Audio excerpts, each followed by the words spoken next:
Assalamualaikum warahmatullahi wabarakatuh. Apa khabar?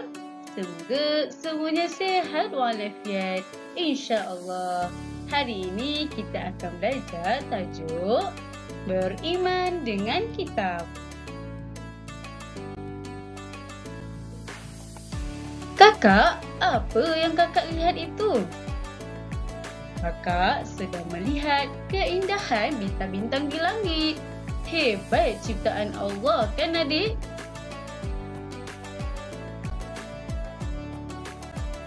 Ya, murid-murid, kejadian alam ini Allah yang ciptakan.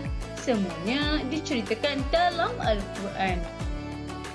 Ya, dalam Al-Quran, semua perkara diceritakan dengan jelas dan nyata. Al-Quran menjadi panduan hidup kita. Ustazah, saya nak tanya. Semalam ibu saya bercerita tentang Al-Quran. Banyak kisah dan pengajaran dalam Al-Quran.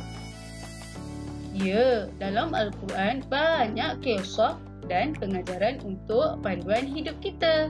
Mari Ustazah ceritakan apa yang dimaksudkan dengan Al-Quran. Al-Quran ialah kitab Allah, bermaksud kalam Allah yang diwahyukan kepada para nabi dan rasulnya. Kitab ini mengandungi syariat dan petunjuk, memimpin manusia ke jalan yang benar dan diredai Allah.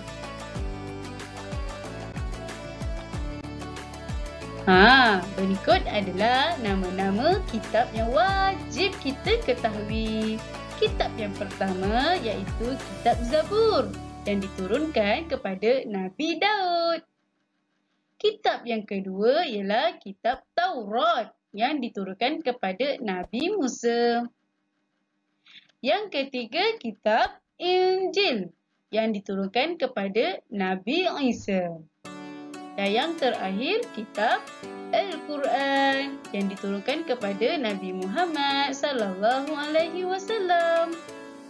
Ya, kita sebagai umat Islam perlu menjadikan Al-Quran sebagai kitab panduan kerana Al-Quran wahyu Allah Subhanahu wa taala yang mengandungi ajaran Islam. Al-Quran ialah kitab Allah yang terakhir dan satu-satunya kitab yang terpelihara daripada penyelewengan sehingga hari kiamat.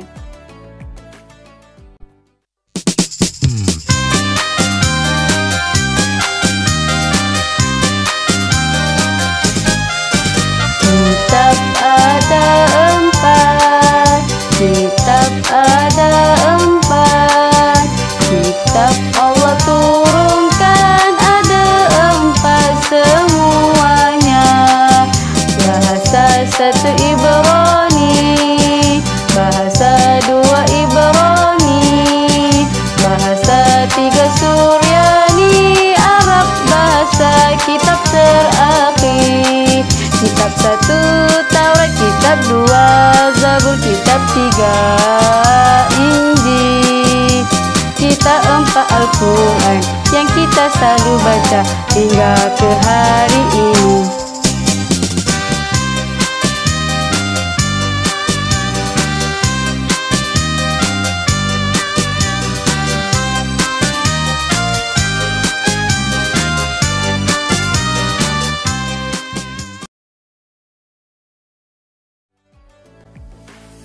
Hukum beriman dengan kitab yang diturunkan kepada Nabi dan Rasul adalah wajib. Kita harus meyakini isi kebenarannya. Berikut adalah dalil kewajipan beriman kepada kitab Allah. A'udzu billahi minasy syaithanir rajim. Ya ayyuhalladzina amanu aminu billahi wa rasulih wal kitabil ladzi nazzala ala rasulihi wal kitabilladzi anzala min qabl.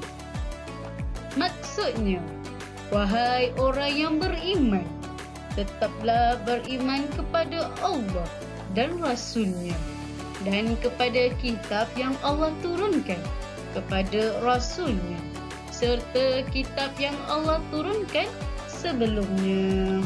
Surah An-Nisa ayat 136.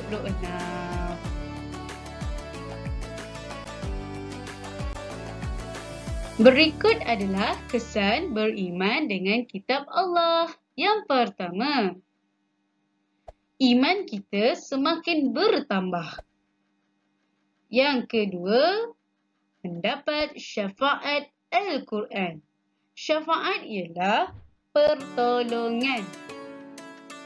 Yang ketiga, hidup kita menjadi tenang dan teratur.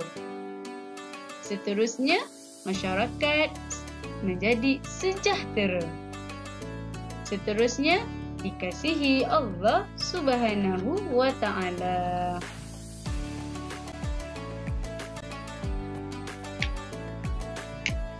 Tindakan yang membuktikan keimanan kepada kitab Allah.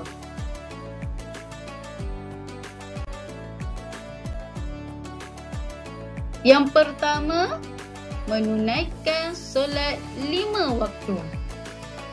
Yang kedua, menjadi seorang yang amanah. Yang ketiga, tidak berbohong. Yang keempat, menutup aurat dengan sempurna. Seterusnya, bersungguh-sungguh belajar membaca Al-Quran dan berusaha memahaminya. Seterusnya, memelihara kesucian Al-Quran. Seterusnya, tekun menuntut ilmu. Seterusnya, mengamalkan akhlak mulia.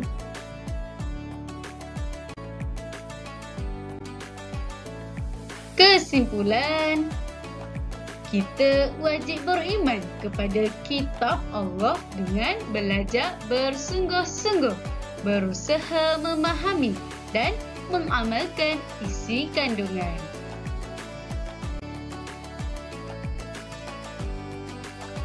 Memahami konsep beriman dengan kitab dan mengaplikasikan dalam kehidupan harian secara beradab dan istiqamah. InsyaAllah. Alhamdulillah. Diharapkan murid-murid dapat memahami sesi pembelajaran kita pada hari ini. Seterusnya, sila buat latihan di buku Aktiviti Pendidikan Islam muka surat 72 hingga 75. Kemudian hantar hasil kerja di Google Classroom. Sekian, terima kasih. Syukran jazilan. Assalamualaikum warahmatullahi wabarakatuh.